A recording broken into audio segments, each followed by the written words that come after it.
launch into your introductions. My name is Chris Wells. I'm the chair of the Environmental Studies Department here at Macalester College. We host a regular afternoon Thursday lunch series called Enviro Thursday. And we were very pleased when Save the Boundary Waters reached out and said, hey, we have an amazing lecture series planned at a number of different campuses. Would you be interested in hosting? And I said, yes, 100%, let's do it. So I am only going to say a quick welcome, thanks for coming, and turn the microphone over to Becky Brom, the leader of the Save the Boundary Waters campaign, to introduce the rest of the program. Thanks so much.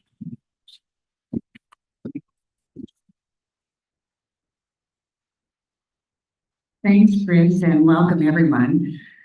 Welcome to the 2024 Sigurd Olson Environmental Lecture. This series was started 25 years ago by my father and by me, and it's in honor of Sig Olson. I want to take a minute just to talk about Sig and explain why we have a lecture series and why it's here in honor of Sig. Sig Olson is certainly the most significant conservationist that we've ever had in Minnesota. He moved to Ely, my hometown, in 1923 to teach biology at the high school. Soon after, 10 years after, he moved over to the junior college and taught biology and geology and other sciences at the junior college. In 1937, he became the dean of the junior college. He continued to teach, and he served as dean until 1947. My father was one of his students in 1937 and 1938. My father was like many of Sig Olson's students. He was very motivated and inspired by Sig. Sig was their mentor. I have letters from 1941 when my dad was serving in the Navy in the Pacific Ocean from Sig to my dad, where Sig would write about the natural world in what is now the Boundary Waters area, the Canoe Country, and then end his letters with something like this: you need to come back and dig into that conservation thing. I've run into many people over my years who were also moved by Sigurd Olson, and he made a big difference in their life. So Sig was a great teacher. He's known in two other capacities as well. When he left his deanship in 1947, one of the things he did was write. His first book was published in 1956, The Singing Wilderness. He went on to write until around 1980. He was a beautiful nature writer, wrote about the natural world in lyrical terms, almost spiritual terms, and moved a lot of people by his books. He won the Burroughs Award for nature writing, which is the preeminent nature writing award in the country. But I knew him as a wilderness advocate, as a conservationist, a citizen who worked hard to protect the natural world.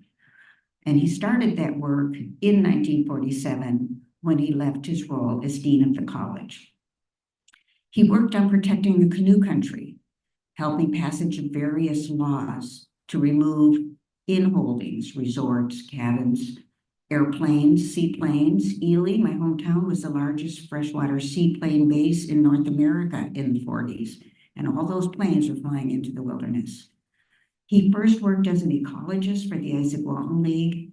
He became the president of the Wilderness Society, the president of the National Parks Conservation Association, and in 1961, when John F. Kennedy became president, Stuart Udall, Secretary of the Interior, hired Sig to help him figure out the entire public lands problem for the nation. If you go to Washington, D.C. now and go to the Department of Interior and go to this big 2-block sized building, you'll see it's called the Stuart Udall Building. He was a remarkable Secretary of the Interior, and he leaned heavily on his senior advisor, Sig Olson. Sig was involved extensively in the passage of the WildSpaces Act in 1964, but he also worked on problems around the country. And under his steerage, we now have Point Reyes National Seashore in California. He worked on the Alaska problem. What was the Alaska problem? When Alaska became a state, there was no resolution of the disposition of all this federal land that was in Alaska. The first problem to be solved was what of that land should be dedicated to Indigenous people. Because of his work, Congress passed the Alaska Native Claims Settlement Act that took much of the land, returned it to Native people in various forms. His work then led to conservation, and ultimately, even though he was long gone from the Department of Interior, his work was the underpinning to the Alaska National Interest Land Conservation Act passed in 1980 that set up, among other things, 50 million acres of wilderness areas. It also set up wildlife refuges, national parks, national forests. So he had a profound effect on the nation as a whole and the protection, land protection of our wild places.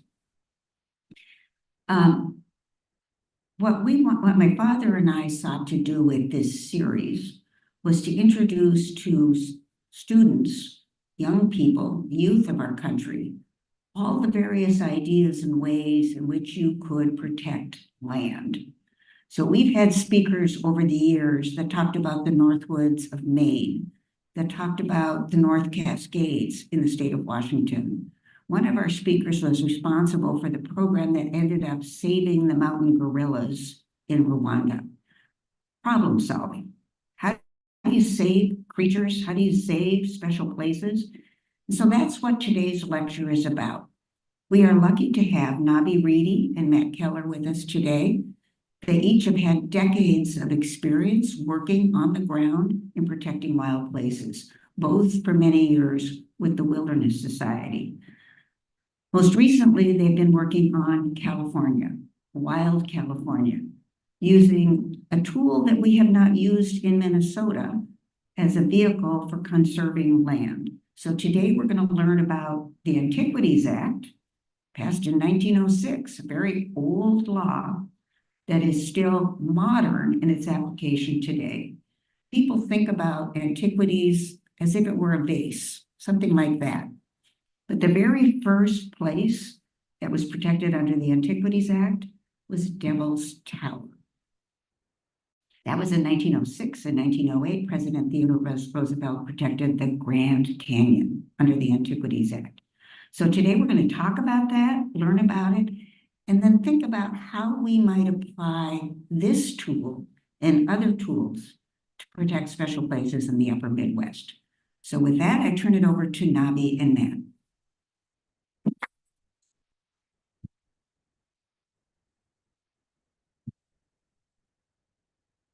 Good afternoon, and thank you, Becky.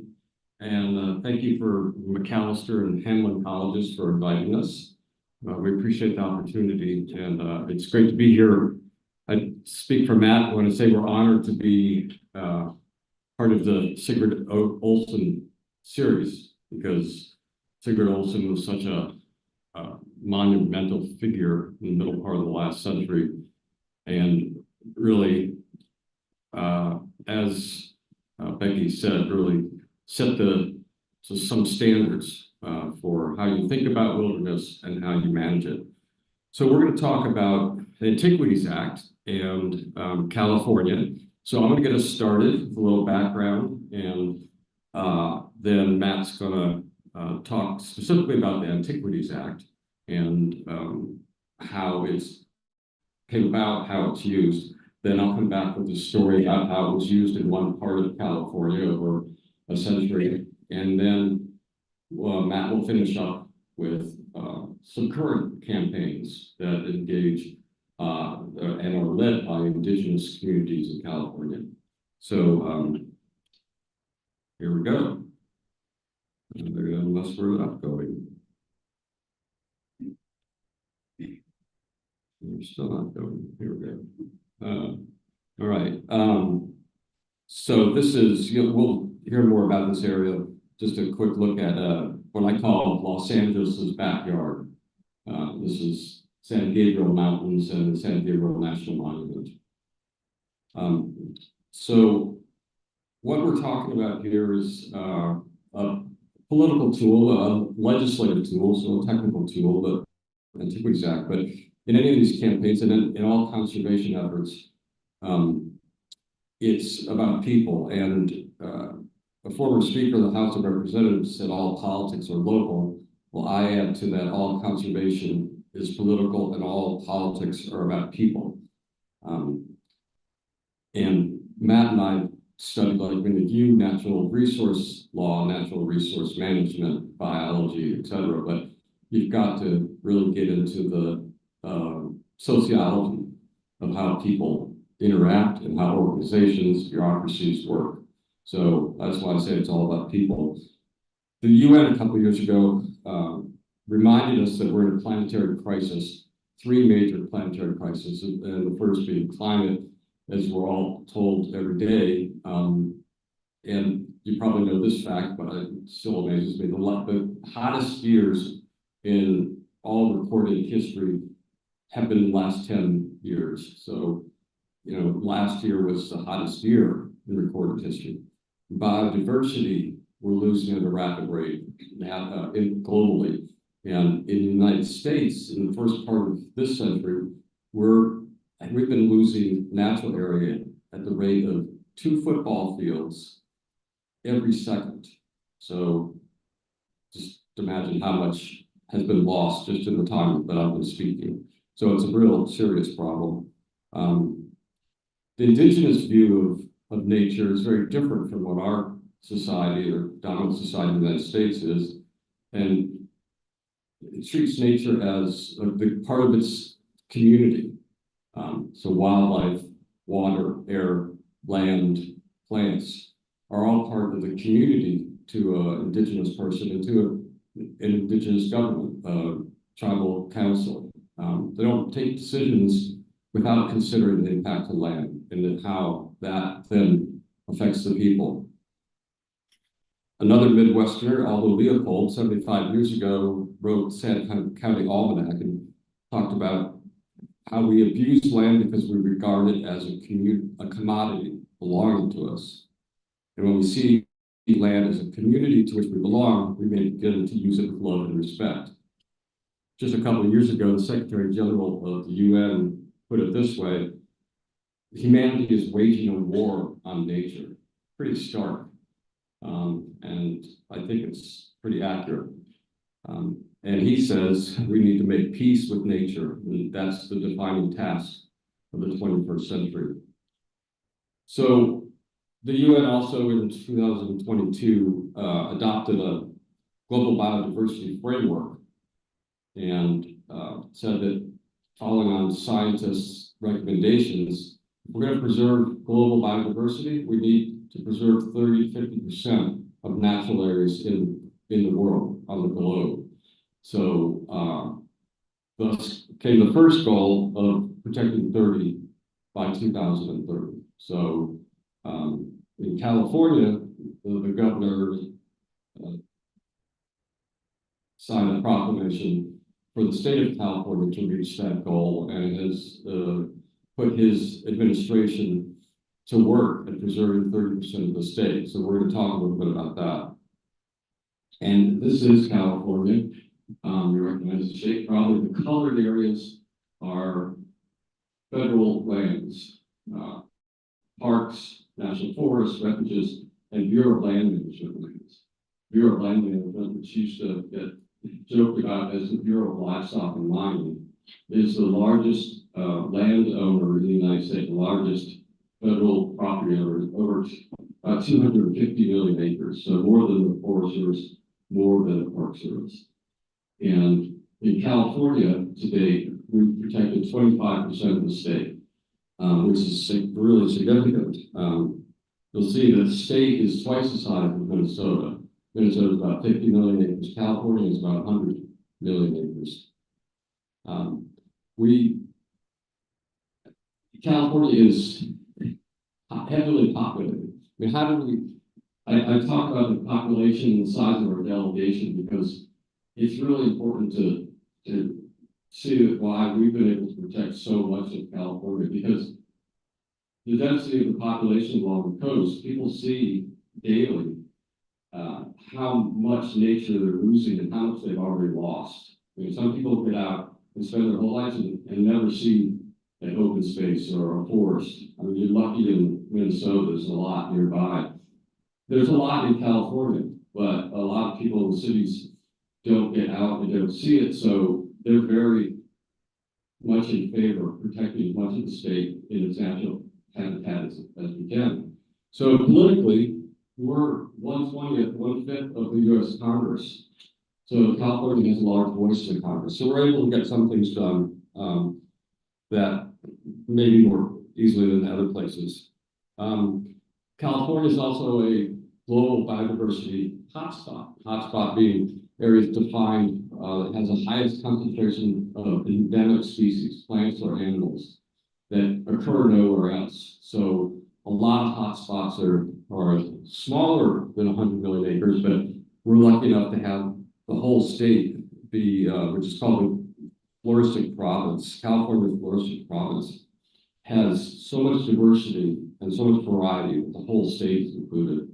So some of the facts and figures about the biodiversity of the state, let me just glance through it. But one of the things that stands out to me is our 1,600 species of native bees. And I don't know about you, but I love bees, and we've got a lot of native plants around our house, and it's buzzing 8 months of the year. It's just terrific. So why is it so diverse? We've got a Mediterranean climate, meaning it's rainy season, dry season, and moderate temperatures. But we also, it's the main reason, in addition to that, is geologically complex. Really high mountains and a lot of them, but really low basins as well, below sea level. We have areas from, the state stretches from the Sonoran deserts of Mexico all the way up this 1,000-mile coast to the forests of Oregon, and from the Pacific Ocean through the Great Valley, over the Sierra Nevada mountains into the Great Basin Desert. So incredibly diverse. So I'm going to leave it there. That's the background of California and some thoughts about the need to protect land. And Matt's going to share background on the Antiquities Act, a tool that we think has been useful for the last 100 years and plus, and is going to be more important as we move forward.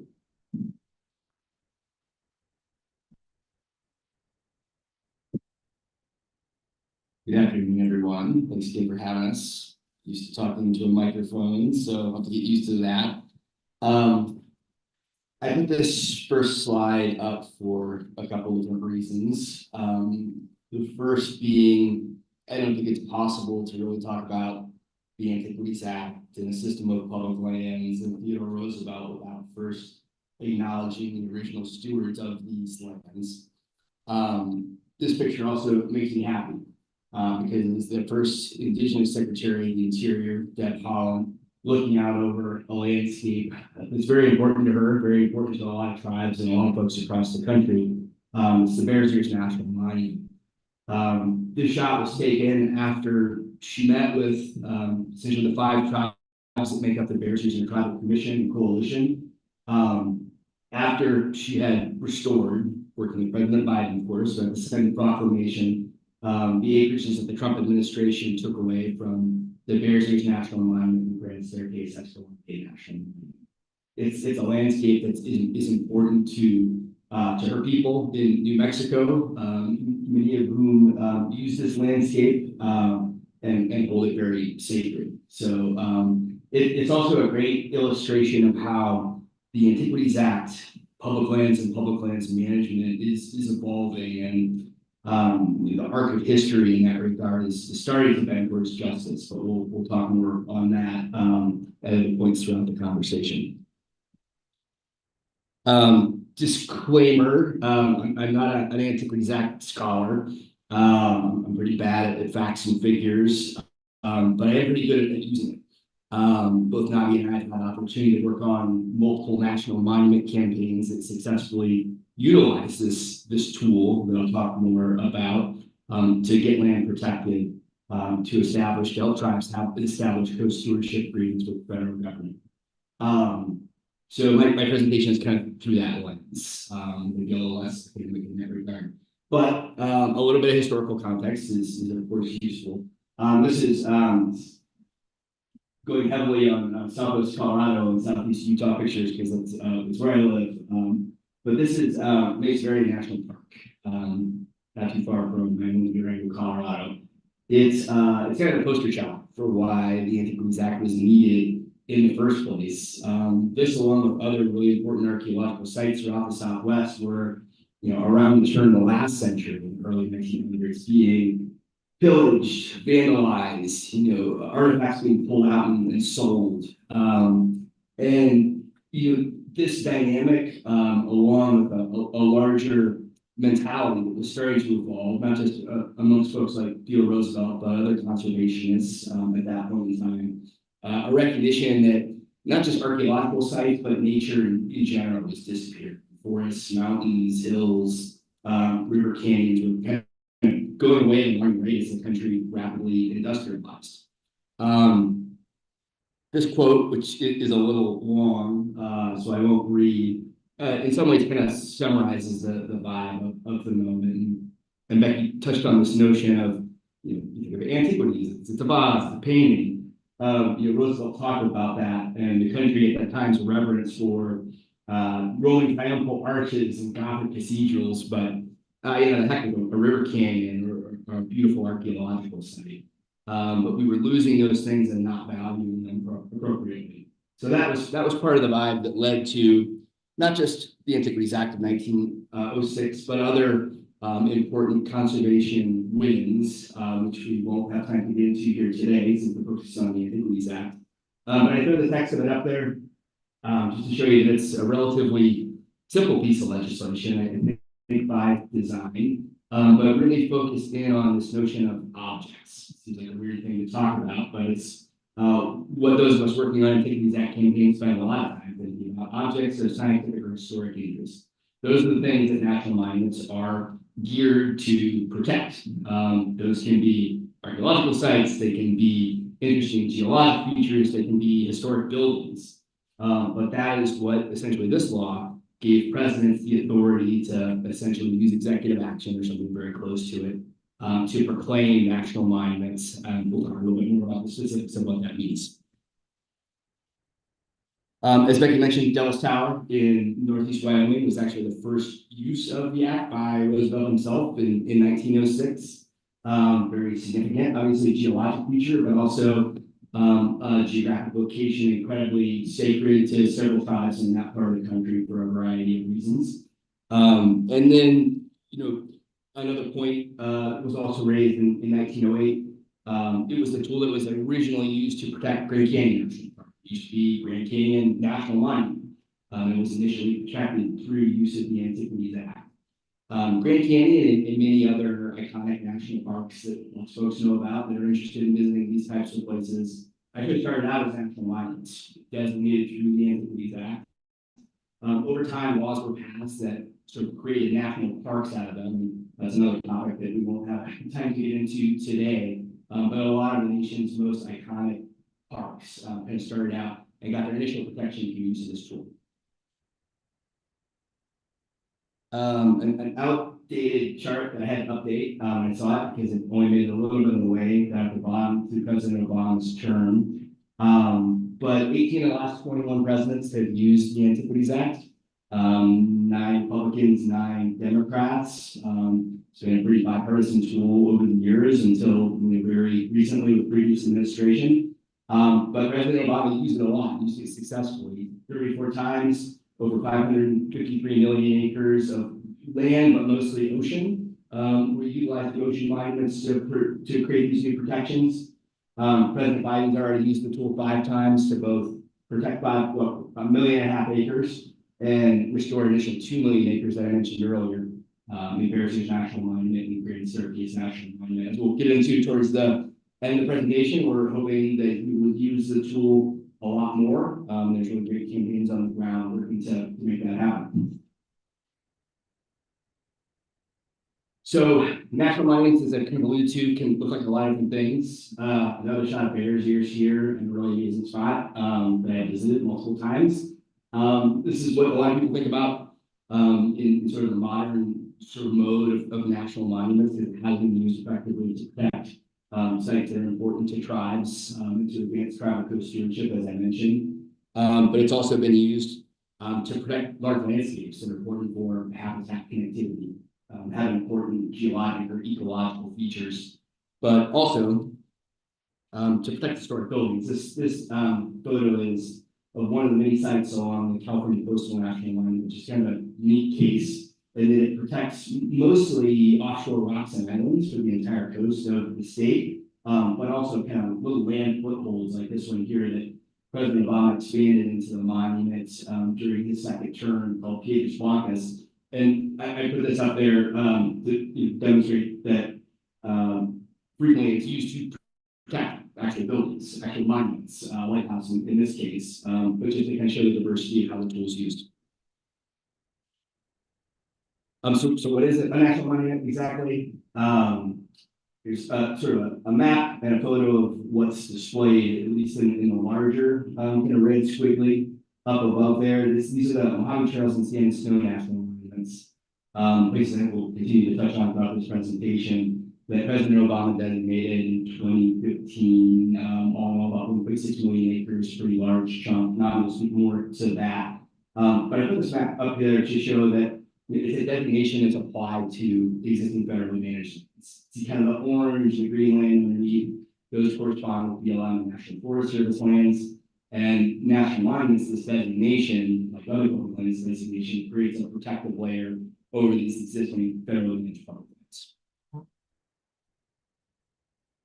What does the designation actually do? A handful of things that are pretty important for those interested in preserving the landscape. Perhaps the most significant is a mineral. So the federal government tends to hold a lot of subsurface rights underneath public lands. So the oil and gas, hard rocks that could be mined, and even the surface capacity's ability to host renewable energy generation. The first thing that the designation does is essentially withdraw those federal rights from being able to be developed. So no new permits or leases can be filed. The land is kept essentially as it is. It shifts the focus of management from whatever it was before to one of resource preservation and a focus on cultural values, historic values, ecological, geologic values. And again, back to this notion of protection of objects. Everything's geared towards the things that are cited in the proclamation, the document the president signs to actually create the monument. Those are the objects, and those are what the agencies have to manage to protect. And lastly, an evolving piece of the act and the way it's been used in modern times. The last several proclamations we've seen have included provisions that direct the Secretary of Interior, the Secretary of Agriculture to enter into memorandums of understanding with interested tribal nations that have cultural connections to the landscape. Giving tribes a much stronger seat at the table. Generally involves the formation of a commission where tribes advise the agencies on how the area should be managed, how cultural resources should be treated, when areas should be closed for during religious ceremony and other tribal uses. So a significant advantage over what's been done in the past in terms of how these areas are managed. And it is a real thing that current tribes are exploring right now, and really looking at the Bears Ears National Monument as a model. This is a colleague of Nobby's and I, that is a member of the Pitt River Nation in Siskiyou County, California, working on a national monument for this lake, which in his language is called Sitiba, and the Medicine Lake Highlands that surround it. They very much want to see this landscape protected and have a stronger role in managing. Worth mentioning, there's a couple ways that national monuments can be created. We talked a lot about the Antiquities Act. They can also be done through legislation. Part of the reason that the Antiquities Act was put in place in the first place is that back then, as now, it's difficult to pass legislation. There's a tremendous amount of gridlock in Congress and hard to get agreement on anything, particularly things that take resources off the table for development in favor of protecting nature. So that continues to be a big reason why the Antiquities Act is used to this day. So this kind of gets into the notion of a campaign. So like, what are the steps? Like, you get a special place in your backyard. What do you do to actually utilize the act? This is a very, very simplified version. This could probably be a whole other couple of conversations, but to go through the steps quickly, you need an idea, you need a proposal, you need a tribe, you need a grassroots organization, or even some volunteers that want to protect some place in their backyard. You need to build a movement around it. Bringing together like-minded individuals, organizations. In the case of some of our work in California, multiple tribal nations that value a place to build a strategic and goal-oriented campaign that's designed to achieve a certain outcome. This designation is absolutely key. And working to grow that movement, building support from as many different public sectors as possible, businesses, local elected officials, organizations. The stronger and more diverse, the better your campaign. And utilizing media, whether that's social, traditional forms of media, in a strategic manner to get the message out, and to create kind of a buzz around the opportunity to protect this place is a key part of the equation. Go through a couple additional slides just to highlight some of these other points. Part of these campaigns involve having a congressional champion, at least the ones that usually are successful, and engaging the administration through a formal public process. This picture here shows both of those. This is recently deceased Senator Feinstein of California. He was a tremendous champion for desert conservation generally, leading a public meeting of citizens from Southern California and the desert region that have shown up to voice their opinion on whether or not they want to see back in Mojave Trails and Sand Snow again, whether those areas are protected. Folks from the Department of Interior and the Department of Agriculture also led this meeting, but it's kind of a formal step along the way. They want to make sure the public supports this thing. Campaigns are one thing, but opening the doors up to the general public to get a true sense of how folks feel about this is a really important part of the process, and a step that they're not likely to skip. And at the end of the day, whether it's President Obama, President Biden, or folks that follow, trying to get the leader of the free world to take their time to evaluate a proposal and sign a piece of paper. It's no small matter of getting everything the presidents deal with. As I mentioned, President Biden has done this 5 times already. We hope that he'll do it more. This is him at a signing ceremony where they did the actual proclamation for a national monument in Colorado, Camp Hale, one of the first ones that he did. The campaigns also require what we call validation, but it's a little bit of ego stroking for sure. But you want champions to feel good and supported about taking actions that you ask them to take. So campaigns, organizations, tribes, tend to do things like this. Take out advertisements that are very public, that everyone can see. Praising a member of Congress or president in this case for taking significant actions. It's a good way to get them to do more. And then, not necessarily the last phase, but the next phase is kind of twofold. In the modern era, the next step has generally involved nation-to-nation conversations, as we see here with Secretary Holland and members of the various tribes, to kind of hammer out what co-stewardship looks like, to build sort of framework of mission based on tribes' interests in engaging in that landscape. And then that leads into a next step around management planning. So it's taking those objects of interest back to those again, and building a management plan that has lots of public process, opportunities for input, but at the end of the day, it's focused on protection of those objects that were identified. Just a couple quick notes on evolution of the act. As I mentioned, it's not necessarily a static thing. In my view, it was simple and short for a reason. It provides the opportunity for evolution. Here we have, and I'm starting with this bird all week, it's a very thrush, nailed it, in the Cascade-Siskiyou National Monument. And I put this little fellow up there because the expansion to the Cascade-Siskiyou National Monument was the first time that biodiversity was identified as a monument object. Might not seem significant, but it was new. It was something that set a precedent, and other areas across the nation that have biodiversity is a very important part of why they're special, can more easily utilize that. Additionally, well, not additionally, maybe in the future, my hope is that Another precedent that could be set over time is old and mature forests that sequester lots of carbon also being identified as an object. So that can be a value that a proclamation would protect. It's part of the act evolving in society and what is important as we so I'm going to skip this last section because I think we're going a little bit long here and hand it back over to Nobby to talk about the history of some of the existing California treatments.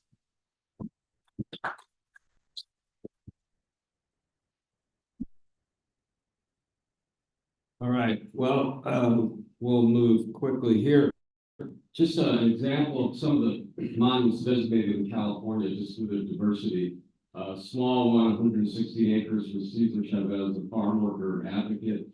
We probably heard of the Redwoods, Muir Woods, just north of San Francisco, was designated after the land was donated. It was not federal land at the time, but it was donated and made a monument at the same time. So that was something new.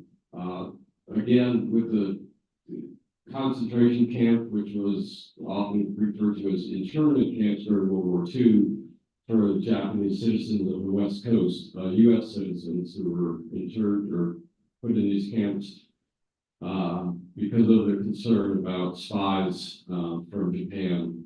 Not a great part of our history, and it's important to preserve that and educate ourselves and populations about it. So using the Antiquities Act to preserve that land and create a learning experience. Native grasslands, former Army post, Lava Cone and Lassen Peak up in Northern California were designated early on, 1908, but they were the first monuments to become a park. They were combined into Lassen Volcanic National Park. And then I mentioned Los Angeles' backyard, the San Gabriel's mountains. It's within an hour and a half of 15 million people. And Los Angeles is one of the most park-poor communities in the country. And so some of our campaign partners who have worked to get it designated and are working to expand it have also been working on a transit to trail system and have actually got federal money to connect with the urban transportation system and have buses go in a route up into the national monument. So it's all about equity, equitable access to nature, as well as protecting biological diversity, as well as trying to do something for the climate. So I'm going to go through spirits we have using the act and other laws in California in the desert. Desert is the southeast part of the state. It's 25 million acres, 1/4 of the state. About half of it is owned by the Bureau of Land Management. The Department of Defense has 3 million acres there. Park Service has several million. And in 76, that area was recognized in the Federal Land Policy and Management Act as the California Desert National Conservation Area.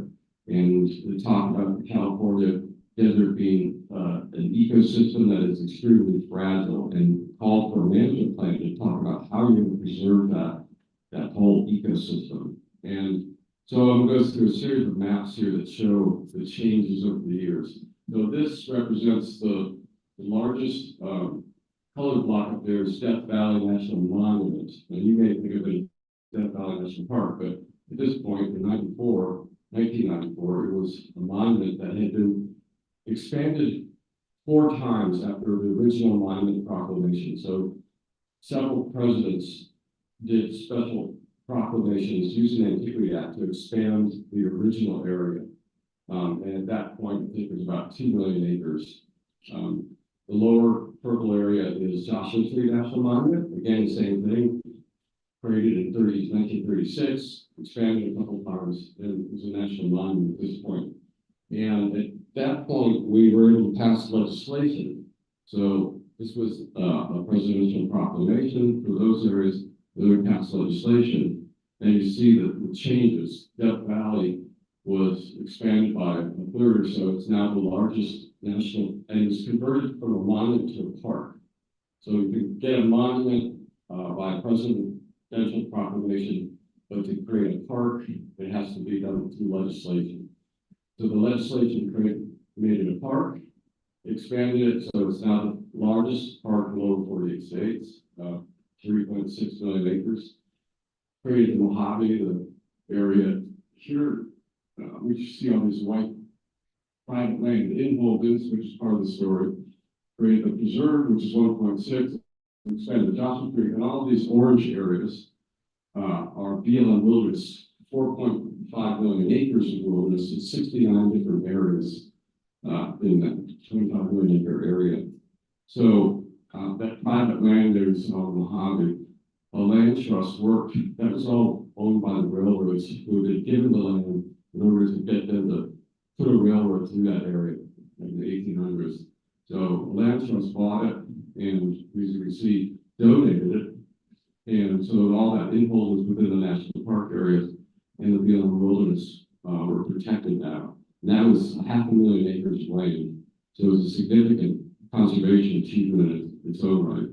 And then we'll see the next stage was the Antiquities Act used again to create Sand to Snow National Monument, which is down here, and this 1.6 million acres of the Mojave Trails National Monument. So then, from legislation back to the proclamation by the president using the Antiquities Act, this area down here was also designated national monument, but done through legislation. The local congressman was worried that the President Clinton was going to make it a national monument. So she said, no, I want to get credit for it. So I will get, she was Republican, was able to get the Republican Party to support it. And so we have a 700,000 acre national monument there. So you can see the area is getting protected more and more as an entire ecosystem. And then finally, the dark green that popped up is part of a planning process. So the BLM, through a planning process, to decide what lands would be used for solar energy development, what lands would be used for transmission lines, and what will be protected for species and cultural values. And so those lands are set aside, but only administratively. Whereas a monument is protected permanently, park is protected permanently, wilderness is permanent. These administratively protected lands can be changed in another round of planning. So they're currently protected, but we need to now go back and get legislation to get that permanence, or a big, it's like 4.5 million more acres, maybe a proclamation at some point. And then I'm going to hand this back to Matt, who's going to talk about Chuckwalla and the Quetzal National Monuments, which we're working on currently. And we hope to see designated this year. So I'll hand it back to Matt.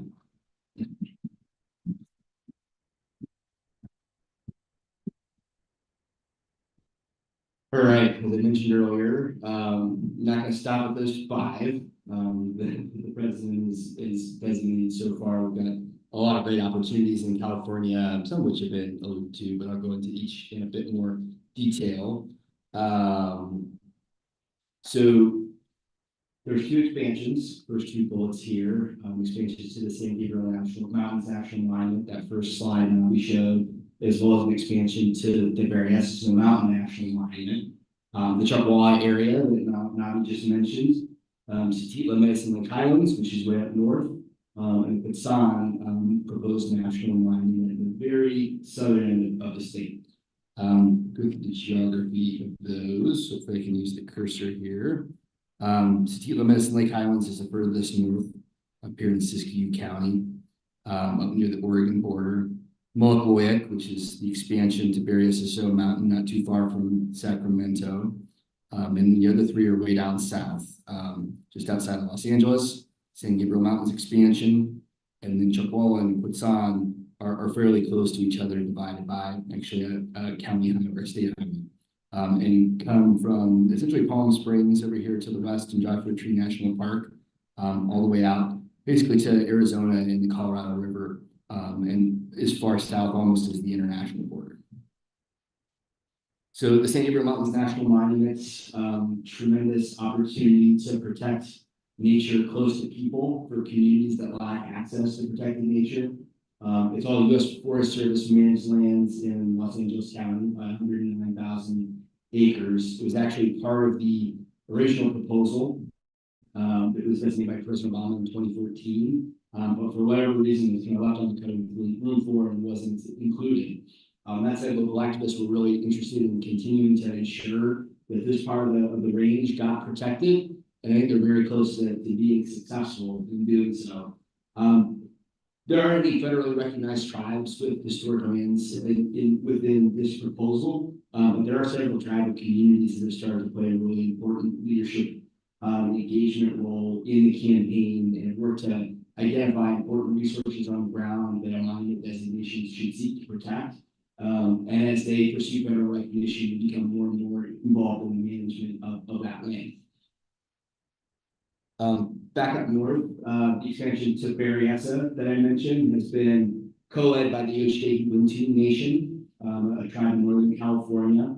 They've been very interested in adding an additional 14,000 acres that is sacred to them to the existing national monument, and are pursuing a co-stewardship role in that designation, in that national monument. This is all Bureau of Land Management lands in Lake and Colusa counties. And has congressional champions in Congressman Gary Mendy and Thompson, and Senator Alex Padilla. I think, like I mentioned, it's San Gabriel Mountains. The previous one also has the strong support of Senator Padilla, but also the local Congresswoman Judy Chu, who's been pursuing protection of this landscape for a very long time in various capacities, in addition to national monument protection.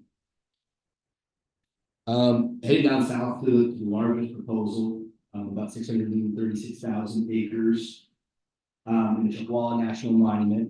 It's championed by the local Congressman, Raul Ruiz, who's really doing this for a lot of reasons. He loves nature and wants to see nature protected, but he also is very interested and eloquent on the need to protect nature for communities, particularly in the Eastern Coachella Valley that lack it now.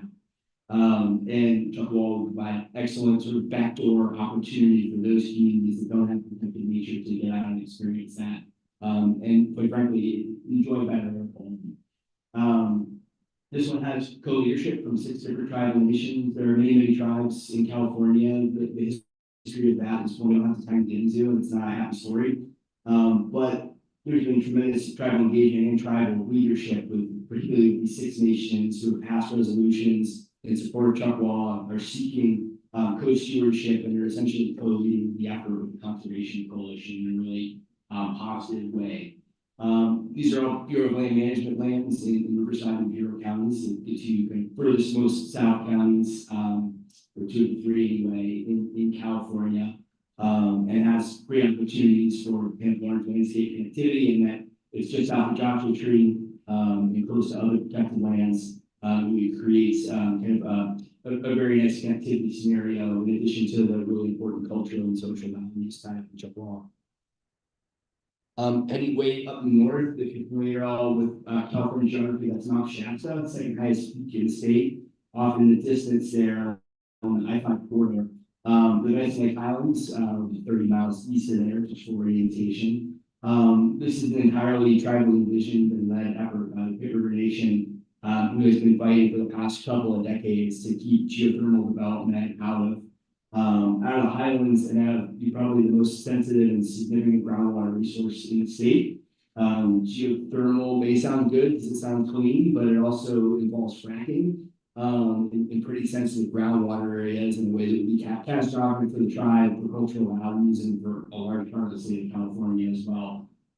Fortunately, interest in developing that is waning, thanks to the tribe's good efforts to push back on that. But they've stated very clearly that they're kind of done fighting. They don't want their kids to have to continue to defend the highlands. So they're seeking national monument status to make this protection permanent and also to have a greater say in the management of the state. So 205,000 acres on U.S. Forest Service managed lands. And then lastly, the Quezon proposal, right next to Chippewa, is also tribally envisioned and led. The Quezon Indian tribe, again, kind of from a defensive stance, wants to see their traditional homelands permanently protected. There's been numerous efforts over the years to mine for gold in this area. And they would like to utilize the tool to ensure that no new proposals move forward. And have mounted a public campaign just in the last few months here. It's gone public to protect roughly 390,000 acres of imperial cattle in the far southern part of the state. So all really amazing, inspirational efforts that it's an honor to be a part of. I think all of which have a really great chance of getting over the finish line before the end of this calendar year and the first term of the Biden administration. So a lot of work ahead, but it's very rewarding work that we are glad to be doing. So that is the end of the presentation, but was hoping to see if y'all had any questions and have a bit of discussion with whatever time we have left.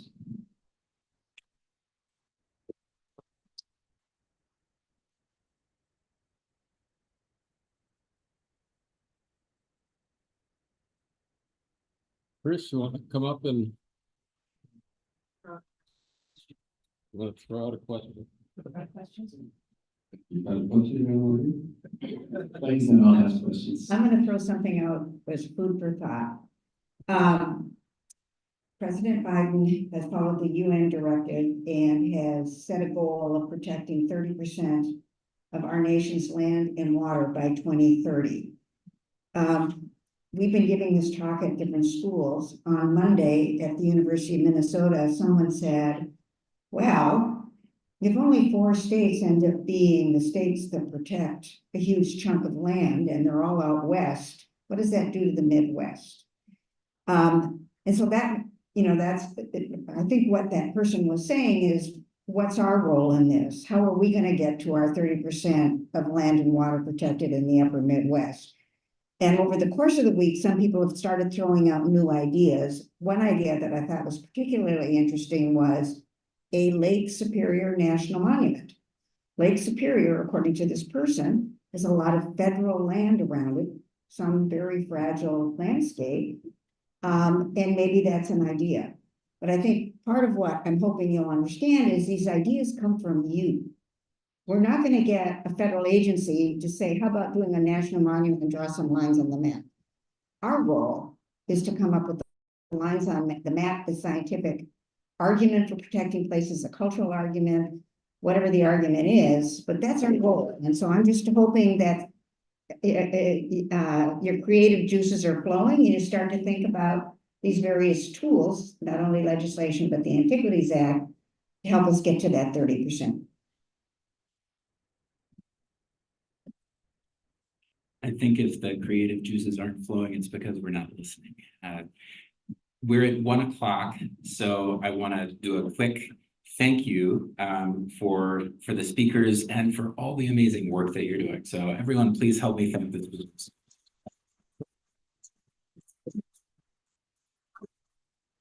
So I know there are some people who have to leave at 1. That's now. So if you need to get up and go, you can do that. The program is going to continue though and reconfigure. So for people who are interested in sticking around for an in-depth conversation, where is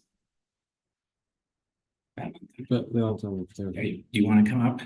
I was a little flustered when I did my introductions, and I'm not sure I mentioned that Hamlin is also a co-sponsor here. So welcome and thank you. I'm going to turn the microphone over to her in just a second. And I don't know how we're going to handle it. We've got it. We've got it. Yep. Okay.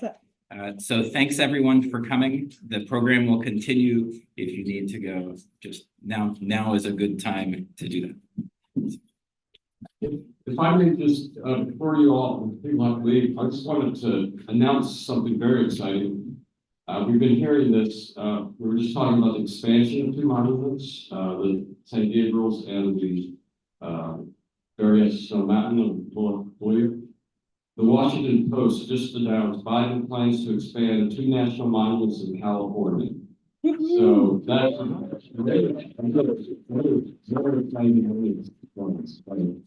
Congratulations. Fabulous. It's topical and newsworthy. Yeah. Well, and welcome to those of you who just come in and to those Since the beginning, we have one line, so you can catch up on the beginning part of it. And feel free, if there's questions of clarification that you wanna jump us back to do that, but this is fabulous. One of the questions that just came online, which I thought would also be a good one to get in the table, is given our history with Indigenous people in this country, like part of what was awesome about what you were describing is it sounds like there's more and more movement toward co-stewardship.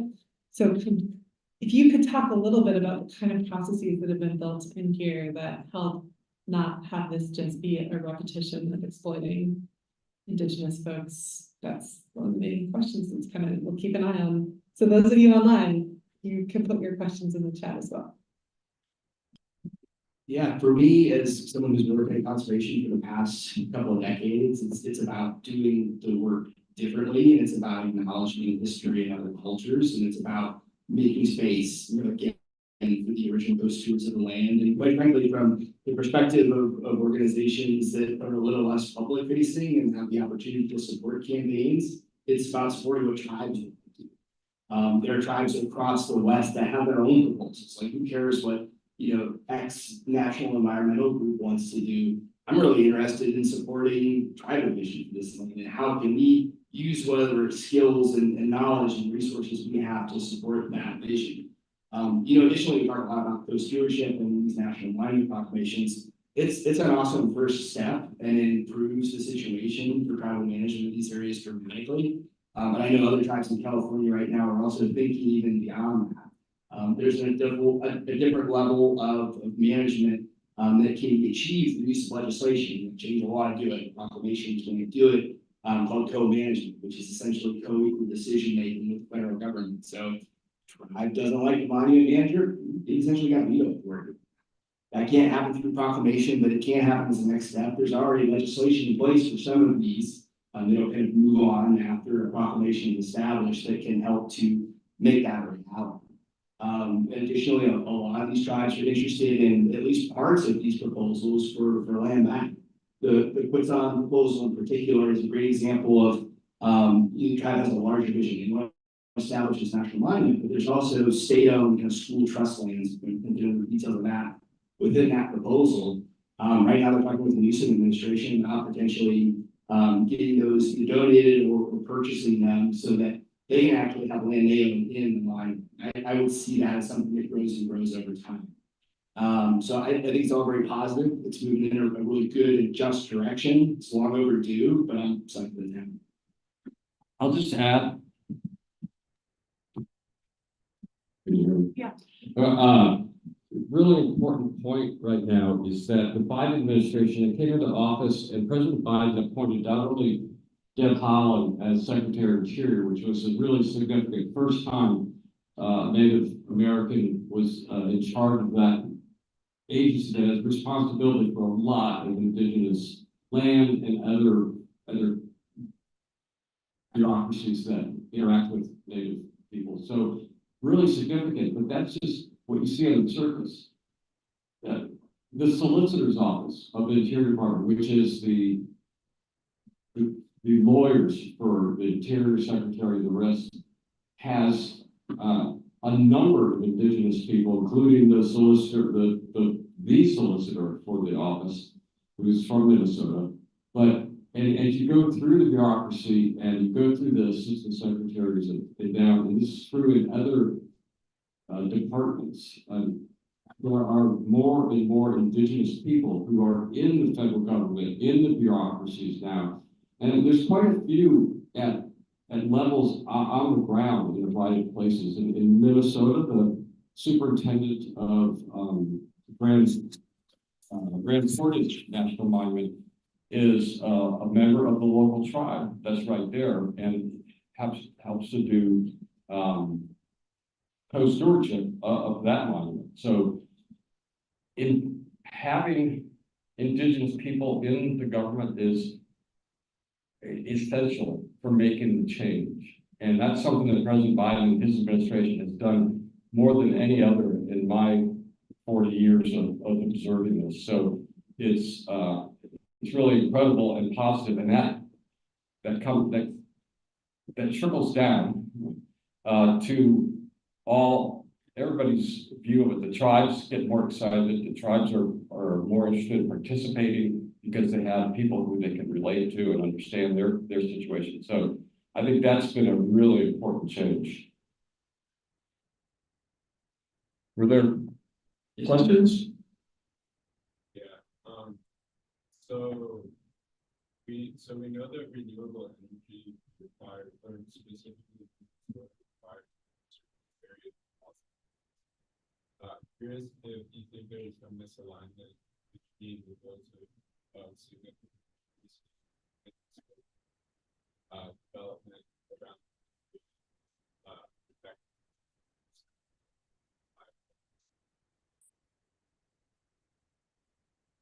Great questions. The simple answer is no. Oh, the question was, and let me know if I get this right. Is there a misalignment between the need to dramatically increase renewable energy generation, particularly recognizing that it takes a lot of land area to do, and the goal of achieving 30% of protected nature by 2030? I don't think that there's a misalignment in that necessarily. I do see that those two things are in conflict in some places. Not to focus everything back to California, but the California desert, which is an incredibly important region, both for renewable energy generation and conservation, have found a balance and had a fairly long public process that resulted in something called the Desert Renewable Energy Conservation Plan, that sought to create protections for the most important fragile places from the perspective of natural resources, cultural resources, while taking other lands that were perhaps a bit less significant and fast tracking them for renewable energy development. So significant amounts of acreage have been made available in the California desert for this use. Is that the case everywhere? No, it's not. And you still have conflict, but I think to the extent that conservationists and renewable energy generation companies can come together, find good compromise solutions, work together, and realize that we're all trying to do the same thing, we'll get to better outcomes. I see that starting to happen. It's not happening enough, but part of our job is to sort of be good partners on the conservation side of the equation, recognizing that we all know that the green energy transition is absolutely vital to the continuation of the industry. Any other questions? Right there. So I'm just, I can't even think. How do you separate, like sacred land from tribal? I feel like the approach you take versus those two areas should be completely different, and you know, obviously sacred land should be completely, like the process of like conserving it should be done from elders all over that process and not through conservation. So how do you separate the two? That would be a huge concern. Yeah, my approach is to follow tribes to the young. I can't dictate the difference. I don't know the resources on the ground. So that's why we're so lucky to have tribes leading or co-leading these efforts and sort of dictating what the appropriate scheme is for individual areas, and ultimately being a part of not just the management planning process, but the structure that is managing these areas after they become national lands. It would be a hard thing to distinguish without tribal engagement. And so the tribal lands are something that aren't affected by federal management, federal law, because the tribes are sovereign nations, and so their lands wouldn't say be affected. You can't create a monument on tribal lands. On sacred lands or lands that have cultural values that are important to a tribe, using the Antiquities Act or many other acts, you know, it's not, I don't look at it just through, I think traditionally maybe we look at it more through just a conservation lens, but it's really a dual lens. It's, you know, it's, you can protect both at the same time.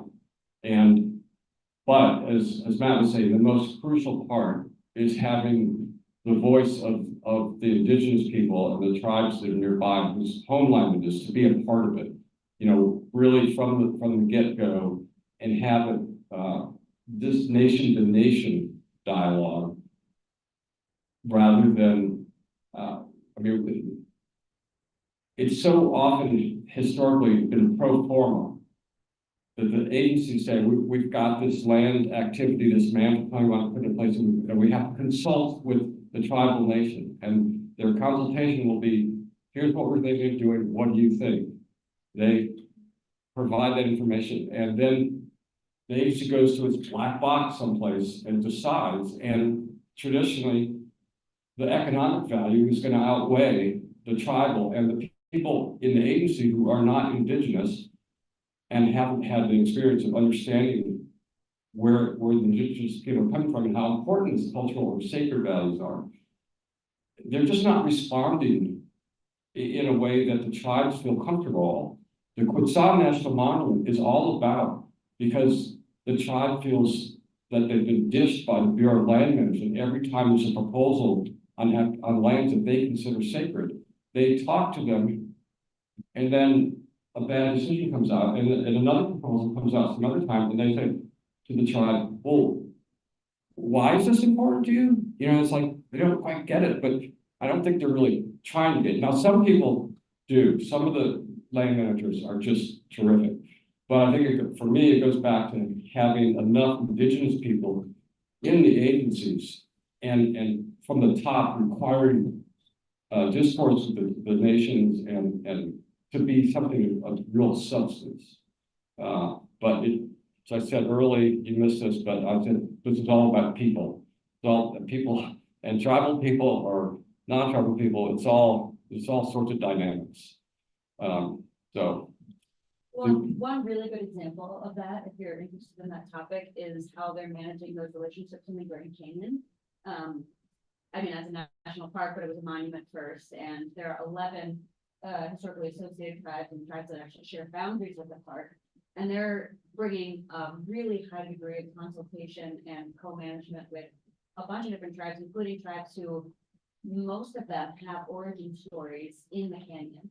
And so they're navigating this like very well established park and monument and all these very tribal interests. So there's tons of sacred land, there's tons of actual tribal land, butts it in resource conversations.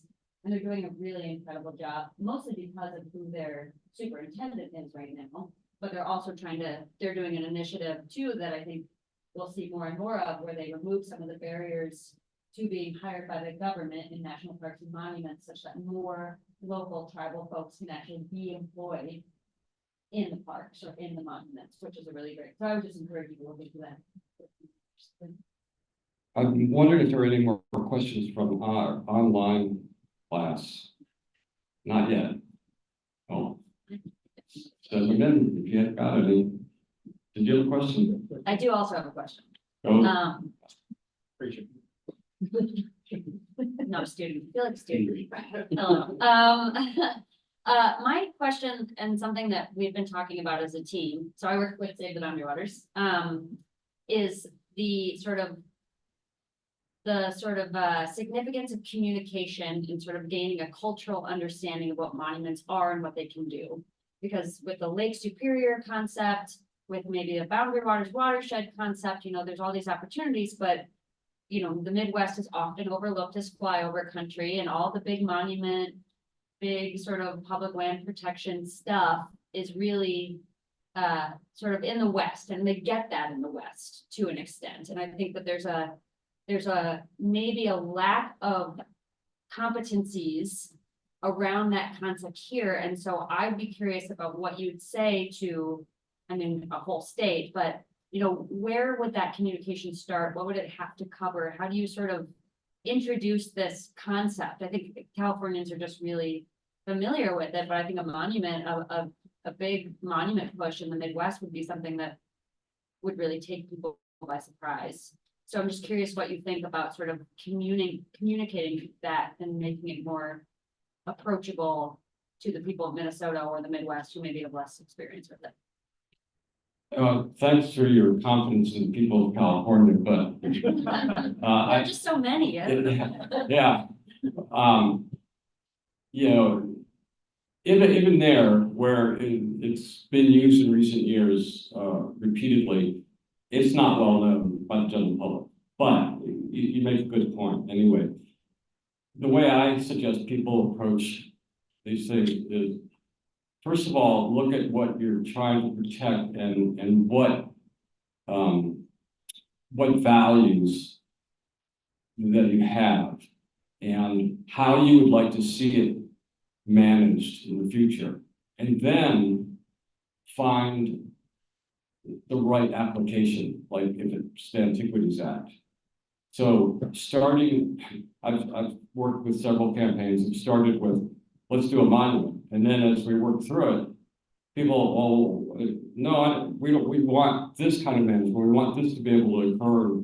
It's like, well, maybe monument's not the best, but it's what they've heard of. And they're really, that's a place where people knew the name, but didn't really know the concept so well. So I'd start at, how do you want to see the land managed, and then applying it. But speaking with the public, I think it's a matter of, communication people always say, you got to start where the people are. So what do they know? So I think people know local parks, open space districts, state parks, protected lands like that. And you can use that to elevate it to, national parks, national forests, other kind of thing. I think examples of what does exist in the Midwest, probably a page of those will be a surprising list.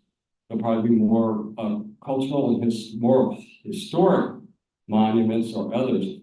But if you look at the Park Service list of designations within the Park Service, which is really unique from BLM and Forest Service, they've got, I don't know, they've got at least a dozen or 2 dozen different kinds of designations: a historic, a memorial, a monument, a park, a seashore. It's just, they have lots of different designations. So, I don't know, Matt. I would agree with all that. I think once you come to a conclusion, what's the best fit, the biggest challenge in campaigns of this nature that I've seen is misinformation. So aggressively getting out ahead of what it is and what it isn't. I'm going to say controlled area, but make sure there's public awareness and education about what is and what isn't permitted and prohibited. That's, in my experience, and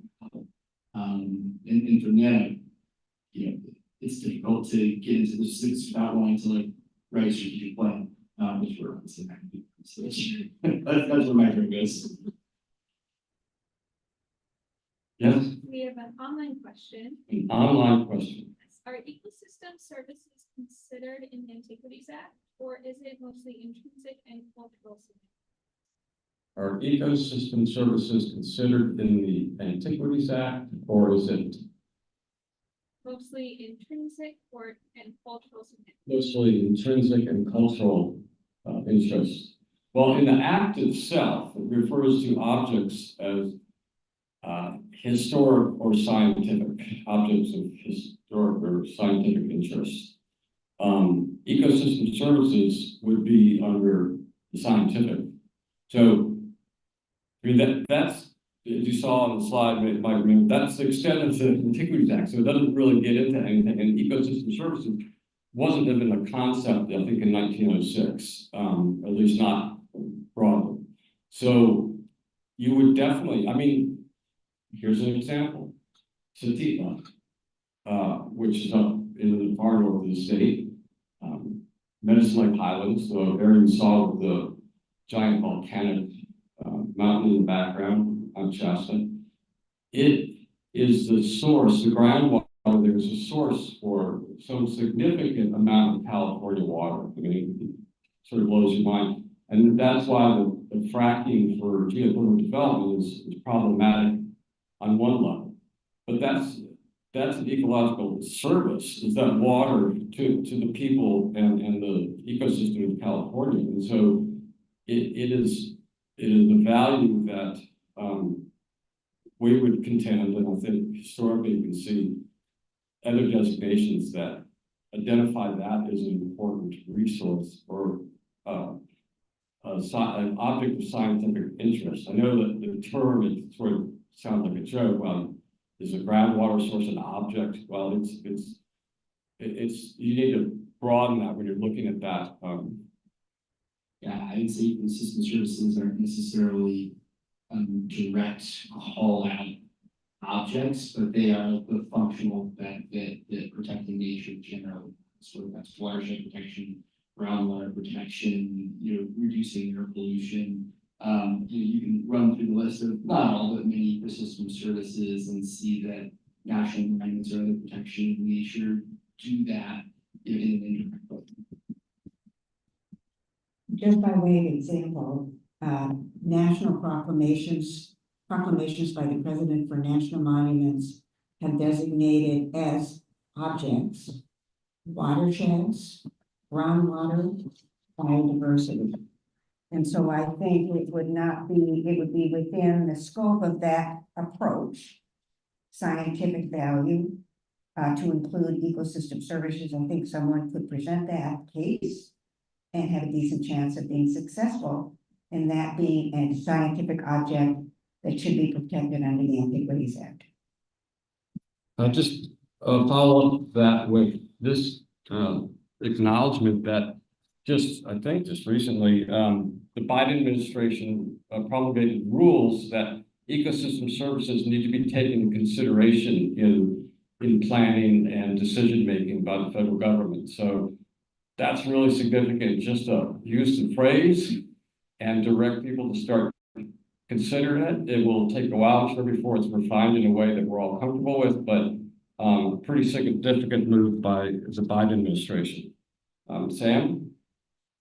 Yeah, so we saw, the Trump administration reduce monuments and rile up lots of anti-monument sentiment.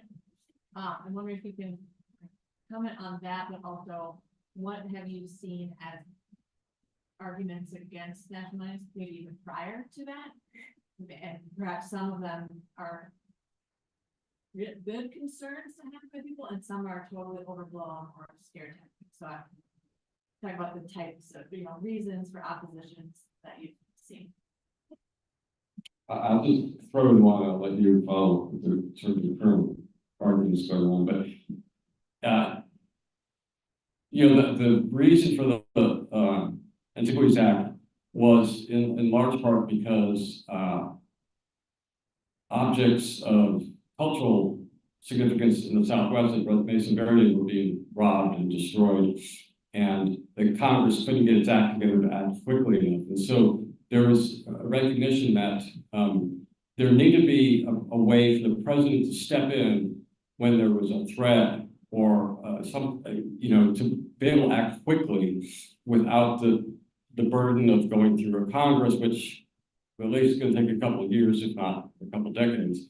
And so anybody who's in Congress doesn't want their power to be taken away. So I'd say one of the conflicts still, but from that time, is still active, is that people think it's handing too much power to the president, and it's really something that the Congress should decide. I don't think there's still people that make that argument today. And the current historic sort of substantive arguments that are, to your point, I guess, if you're of that perspective, good ones and real ones are, come down to conflicts around resource extraction. It is true that the national monuments isn't laying off the table for mining, wilderness developments, commercial timber development. Some people don't like that. That is a very real and valid conflict. In our experience, that tends to be a very small minority of the opinion. And looking at the states where national monuments are designated in the nation as a whole, the vast, overwhelming amount of the American public will be learning that oh wait, these things aren't protected already anyway. I thought the national forests were all protected. What the heck? But B, there's an opportunity to take some of the most special places and ensure they actually are protected. People like that. People like that a lot. It seems like common sense. But it is a much stronger prevailing sentiment than the resource extraction argument that I mentioned. It is true that President Trump took some unprecedented actions to try to roll back monuments. Our point of view is that the Antiquities Act is very clear and that it talks about the president's ability to establish, says nothing about diminishing or revoking. Sat in the courts to some extent right now. There's been some litigation filed. Recent cases in the Capsicum monument on Boulevard was recently just declined and taken up by the Supreme Court. There's kind of a narrow question that was asked. Some law companies said national monument flies in the face of existing legislation that says the same area should be developed for timber. Supreme Court declined to hear it. Other arguments that are pending right now in the state of Utah by the state legislature in Arizona with a couple members that the president has sort of exceeded his authority in establishing areas that are too big and don't have enough objects. That is kind of a hard case to make, particularly in an instance of Bears Ears, where that entire landscape was identified as an object, as a private cultural landscape. So we're not talking about a cliff dwelling here, a pot shard there. It's the entire landscape that was identified as an object that is sacred to these tribes. So it is back in the courts. It is difficult to know how it'll resolve, but we feel like the law is pretty clear and that the side of supporting the Antiquities Act as it has been used in the past will prevail. We have one thing to that. One thing to note is that when President George W. Bush took office, he had his Department of Interior look at a couple of dozen national monuments to see whether or not he should attempt to adjust them, reduce them in size, that sort of thing, and ultimately concluded not to do anything. And one of the reasons was because the national monuments had become very popular. Likewise, President Trump's team looked at more than 24 national monuments with rescission in mind, and at the end of the day, only addressed a couple of them, and in a place like Utah, where they were very controversial. And so part of the message is that once you get a national monument established by proclamation, your work isn't over. You have to make sure that you continue to support that national monument. So from a political point of view, it's not vulnerable. Now, from a legal point of view, the Antiquities Act is clearly a one-way street. It grants the president authority to establish a national monument. It does not grant the president authority to rescind a national monument. But having said that, if you have situations like President Trump, stuff happens. So I just wanted to point out that they're pretty secure, but you still have to be vigilant after they're established. Can I add a question on this? So, I don't know if the vocabulary is good, but I would love to hear. There's a difference that I think is often not super well understood in the general public between like really large scale extractive timber mining and culturally, historic uses of land. And I'm thinking here of like the awesome work that Bill Cronin and Jim Feldman have done on like the negative sides of rewilding, where when we preserve wilderness, we erase humans from them. So I'm really curious, like, I think that there's a whole realm of what we might think of as like sustainable agriculture or timber use that happened for thousands of years in some of these landscapes that were tribally managed, or contemporary, regenerative agriculture that happens in conservation districts. And I'm curious, like, I feel like we have a tendency to, like, when we're preserving land, say no uses of the land except for recreational ones, because we're trying to defend against that really large scale. And I'm curious, especially in these Western lands, when they're going from a BLM, basically an extractive regime, to a preserved regime, what is the role of like more sustainable cultural uses of the land, whether it's like foraging or hunting or small or anything like that? So I don't know if I can repeat the question, but you were talking about some of our land having protective overlays that had formerly been used for extraction, a variety of things, and then how does that work? I think there are a couple of things I want to say.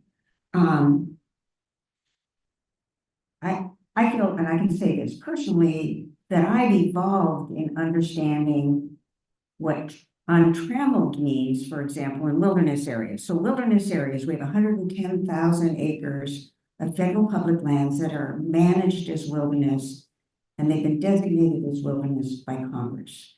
And there's a wilderness management regime in place that involves no road building, no extraction. Humans can be on the landscape, but the landscape is managed for biodiversity and climate change, but it also involves indigenous people. And I think that's where you're going with this. And what we know now, or at least I can speak for myself, is that when we, for example, stopped wildfire. Now go to my home place, Boundary Waters, Aquatic Superior Ecosystem. We were actually trammeling. That the use of wildfire by indigenous people is historic. When it became a wilderness area, we put a kibosh on that. Actually, long before that, when white pine logging started in northern Minnesota, we changed the fire regime, which had been on average once every 110 years in a fire-dependent ecosystem, to once every 1,000 years. It was dramatic. And I know now that was trammeling, to use the wilderness word. And we are relearning what wilderness management means in a more accurate, historic, especially indigenous context. That doesn't really answer your question, but I think it's a learning process.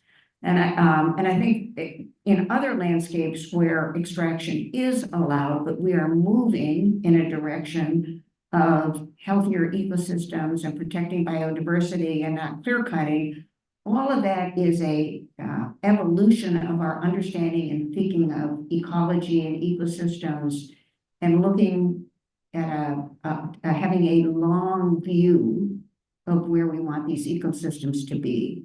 What we want it to be like when you're my age, when you have children, and not looking at the short view with an economic weight on the scale.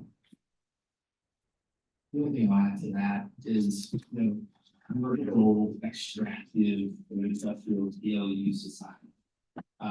National monument nations, they generally call out the importance of the continuation of traditional cultural practices, whether that be gathering. I haven't seen one that's called out traditional ecological burning, but it's actually a pretty good fit, particularly as some of these monuments have co-stewardship agreements and want to utilize traditional practices and indigenous ecological knowledge to restore ecosystems, quite frankly, in a way that would serve to further the protection of mining objects. I think it would be a good fit all the way around. Who makes co-stewardship agreements? Because I've been hearing a lot about, we need indigenous leaders in these movements. There's a lot of knowledge that we don't have that, that's what co-stewardship is trying to achieve, and I've been hearing a lot about this. And as a student, I'm thinking to myself, I'm also studying anthropology and archaeology. And so I'm thinking to myself, when the time comes, when I'm looking for jobs, I could see myself kind of fulfilling roles like this. But where I am now as a student, like where to start with any of that, I'm unsure. It seems kind of like an idea in my head that people out there are making these agreements. I don't really know what kind of work that is. And it just seems kind of like an idea to me right now where I'm at in my education and in my classes. There are no indigenous people, at least to my knowledge, really. So it's kind of like something that I find myself discussing all the time in school without really understanding how to get involved in the real world, like what you guys were saying about, in environmentalism, it's people, it's not just trees, it's, there's a social aspect to it. And it sounds like there is a lot of social work that needs to be done, a lot of uplifting of voices that are rarely present.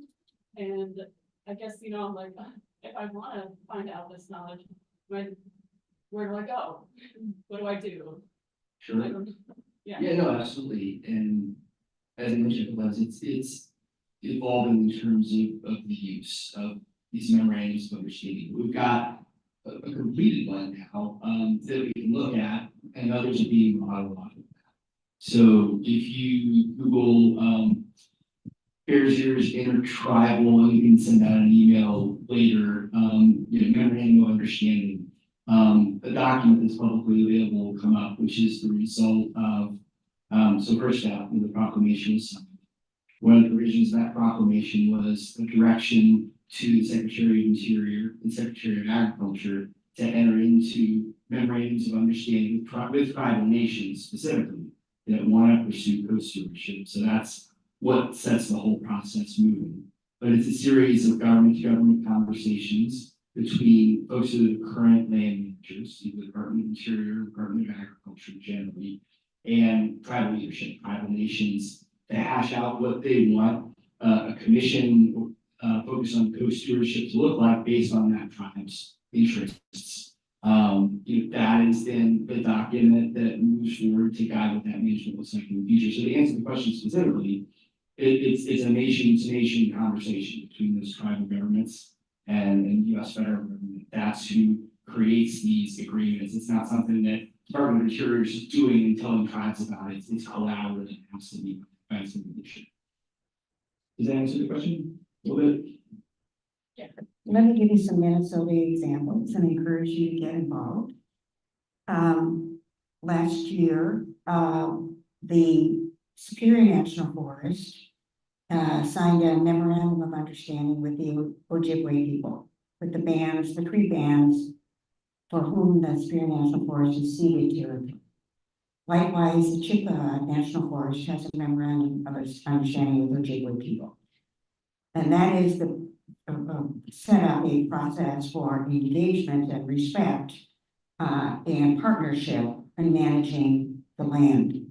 Likewise, Grand Portage National Monument and Pipestone National Monument, both of which were established by legislation, also have relationships with first the Ojibwe people in Grand Canyon and the Sioux people in Pipestone. The Superior National Forest is starting today the beginning of a scoping process to amend its very old management plan for the Boundary Waters Canoe Area Wilderness. There's an open house in Duluth, live in person, and then there's a Zoom one next week. But that's where you could show up and start to ask these questions. How are you engaging with Indigenous people? How are you using Indigenous knowledge? How are you approaching this culturally, socially, however you want? And I would encourage you to start asking those questions because they need to be asked from a whole variety of different people. Here's your chance. Can I have another example? Because I think it's an interesting one. It's global and Minnesota, and it's questions is on my list also. So in Aotearoa, New Zealand, there's effectively their equivalent of national monuments at this point involve a mountainous equivalent to a national park, a national monument, and a river. So a river and a landscape that both own themselves. And so they have basically like natural sovereignty. And there's a co-stewardship agreement between the tribes and the national government about how people will interact with this landscape. But part of why I think this is interesting, two reasons. One is they share a similar history of British common law that they had to kind of unpeel the layers of to get to that agreement. And also, it turns out there's some good evidence that the idea for this came from an interaction at the UN between Indigenous folks from Minnesota and Indigenous folks from there. And so I'm super curious if, like the other question I was going to ask is, what is the relationship between the legislation that protects the boundary waters? And because that would seem like the obvious anchor for a monument in Minnesota is expanding out from there towards the superior ecosystem.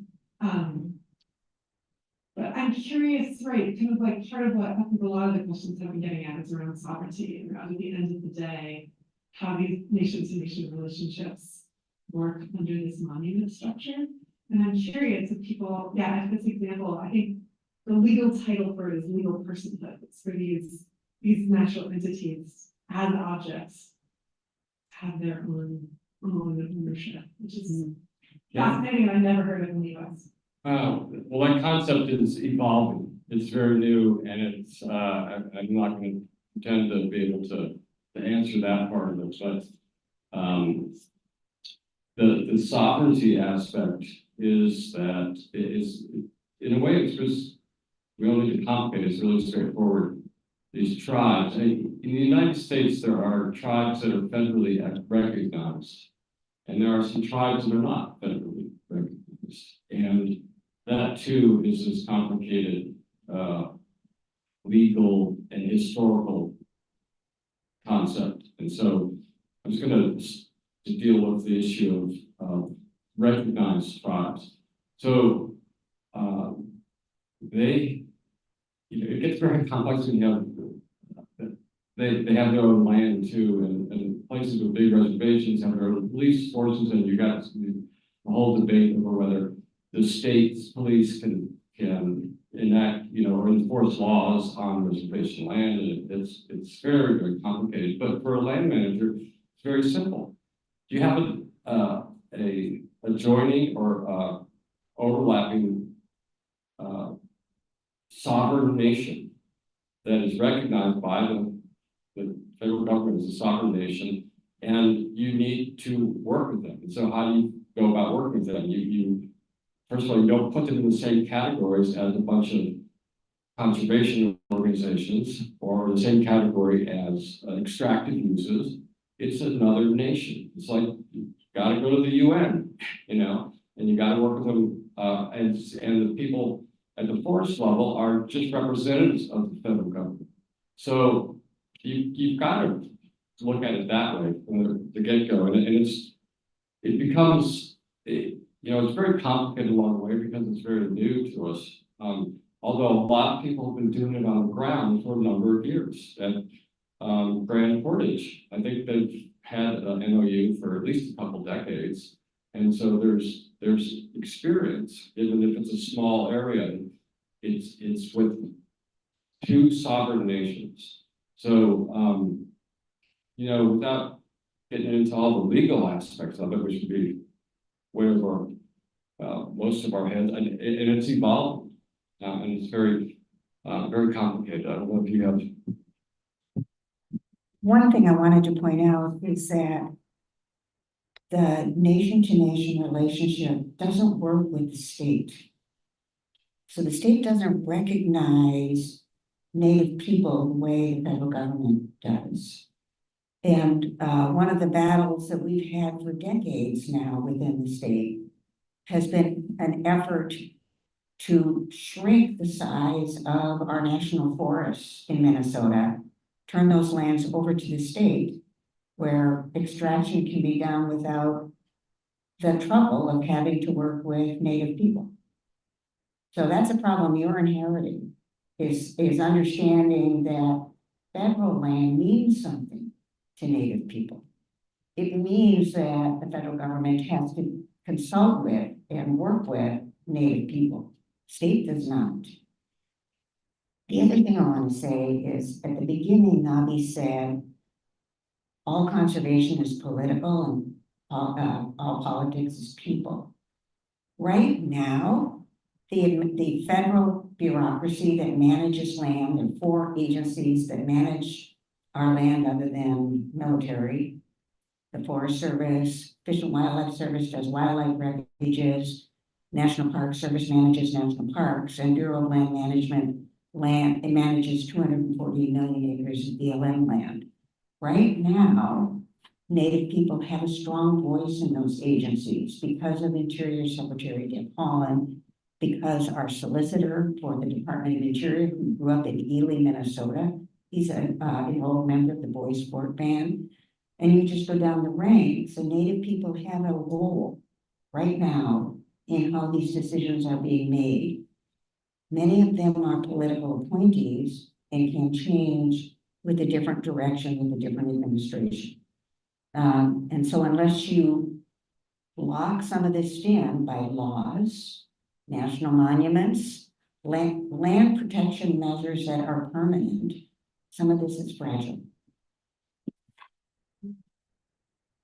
In my last couple of years, I have been lucky to work with a number of tribes and indigenous people on land issues. And when people ask me now, so how do you start working with tribes or indigenous people, and how do you create that relationship? And I say that the first thing to do is to learn your history, or our history, and our nation's history, and the history of a tribe that you're interested in working with. In California, when California became a state, the first speech by the first governor of California talked about the state having a bounty on indigenous people. They were literally paying money to kill Native people, the state of California. It's despicable, it's hard to imagine. I didn't understand that. A couple of years ago, the current governor, Newsom, came out, and for the first time, they believe it, like whatever it's been, 150 years, apologized for that policy when the state was admitted to the union. So, and each tribe has a history that's different, but it's all a traumatic story. And those families, the communities are still dealing with trauma. I mean, this is, again, it's about people. These tribes, and they have this trust issue because they were lied to so many times. So many treaties were enacted, and then the Senate or somebody who was in control of government said, well, we're going to just throw that away. We're going to untreat it, whatever the word would be, but they're going to not honor the treaty. And so, really understanding that, at least on a broad level, and then knowing what that history is for the last couple hundred years or longer, in this region when first Europeans came in. Quite honestly, the relationship between tribes is not always hunky-dory. I mean, there's a lot of bad juju there too sometimes, but it's a different thing. It's just, so anyway, that's a place to really understand who you're working with. It's a different culture and society, even though, folks we work with are living now the same lives we are, but with that trauma in their history. And it's not to be minimized. I'm gonna put in a book club. Book club. People in Minnesota, The Relentless Business of Trees by Marty Cates would be incredible. Relentless Business of Trees by Marty Cates. Marty Cates. And it's I think really good, especially for people from a settler background, trying to understand this. He's someone who's married into a Dakota family. He's like, as a settler, how do I understand this and show up for it? But he goes through, all the people that the names are, like the street names are Nicolette and all these people. Like, who are these people? And yeah, it is not hunky-dory, but it is so fascinating because one of the things that really comes through is simultaneously this respect. Like the people who live here are amazing, and they have such an advanced diplomacy between different tribes and different land management systems. And also now we're going to screw them in these various ways by like treaty. And those things are just so right next to each other. And it's really important for us to understand. Sounds like a good book. We have another question from our Zoom audience. Yes, we do. Someone asked, how is the process for trying to implement the Antiquities Act different when it's for expanding the area of already protected land? That is medium. It's exactly the same. So it requires an additional proclamation, just as the ones that Nobby announced, that are expansions will need sometime in the not too distant future here. It's sort of common to expand these areas. Obviously, going to the Death Valley example, National Park started out as a national monument, and we think was expanded by use of the Antiquities Act up to 5 times. Each one of those 5 times, another proclamation. Yeah, I'm curious about what you guys think about recreational use of protected land. Like I've been reading a lot about how like popularized places like national parks and like the boundary waters have become and stuff. And like because people are now like visiting them so much, it's become so crowded and it leaves so many environmental impacts to the land. Which like affects the land and affects the wildlife that live there. I guess I'm just curious about like what you guys think of that and if you know of anything that's being done to like regulate how we're visiting the land so we can be more respectful of like how we're treating it and how we're visiting it when we go to these places. And like if there's anything being done to kind of like manage that. Cause like I don't know, I visited Yellowstone National Park over the summer and that's what made me kind of start reading a lot about it. And it was so extremely crowded and there's trash and people are loud and it's just like really disruptive of like the wildlife and other things there. And it's like it's land that's supposed to be conserved and protected and like people kind of ruin that sometimes when they go there for recreational use. So just kind of curious on your guys' thoughts about that. Yeah, I got a lot of thoughts. So. And the question is about the high amount of recreational use of monuments or parks or wilderness areas and what kind of actions are being taken and how is it viewed by the managers, how they approach it. And I guess I would say that there's a lot being done. It's usually, I mean, there's our national policies, but it's usually a sort of a place by place situation and I can give a couple of examples, but it is a real conflict. If you look at the laws of the National Park Service, the laws that set it up and the parks, therefore the protection and use, they're for enjoyment. I think the term is protect and enjoy. So that's recreation. What kind of recreation? Well, it's been an evolution. When Yosemite Park was designated in the late 1800s, and then there's a history of its management from state land management back to federal land management. It took a while to get there. It's like the Grand Canyon, and it was a period where basically these places were viewed as people wanted to stay there, and some people were camping, but they created these lodges, which you saw in Yellowstone. There's some beautiful old lodges and places. And that's a time when it might take days to get someplace, so that does not the case anymore. And Yosemite Valley is a great example. It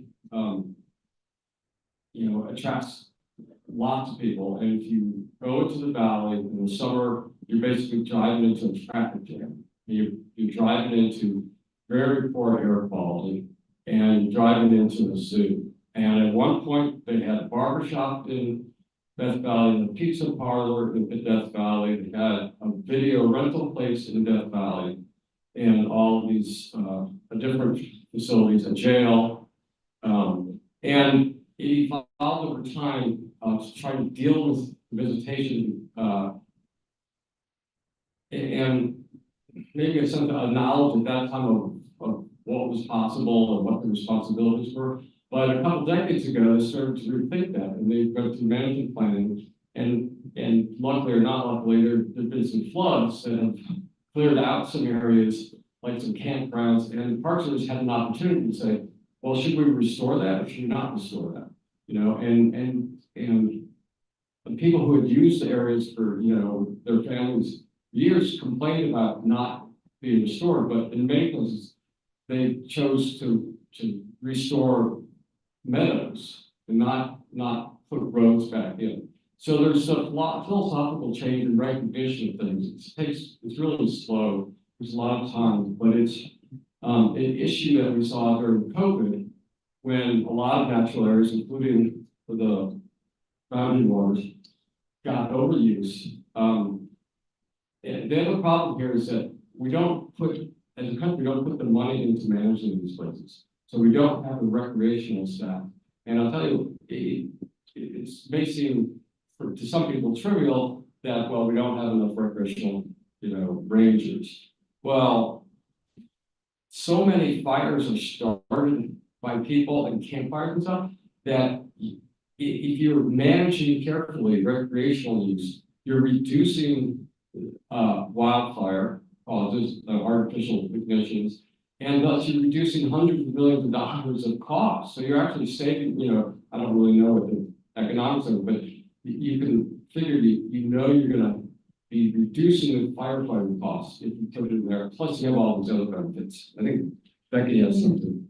So all of our federal land units, remember the 4 different categories, they are all required by law to have management plans or resource plans, all of them. And there is a cycle mandated, but I would say, at least in my experience, they're not meeting the cycle. There's a longer delay between amending these management plans, so probably many of them are outdated.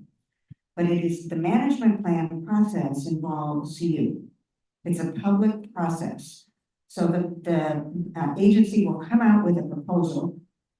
Well, actually, for the boundary waters, which started today, you can come up with your own ideas. You can submit comments right now. I worry about overcrowding in the boundary waters. When I last went in there, I found my campsite was trash. You can say, I found solitude and it was fabulous. Don't change anything. You can start participating in that process now. Scoping, technically, that's the first phase doesn't start until next January, but between now and then, you can write your comments in.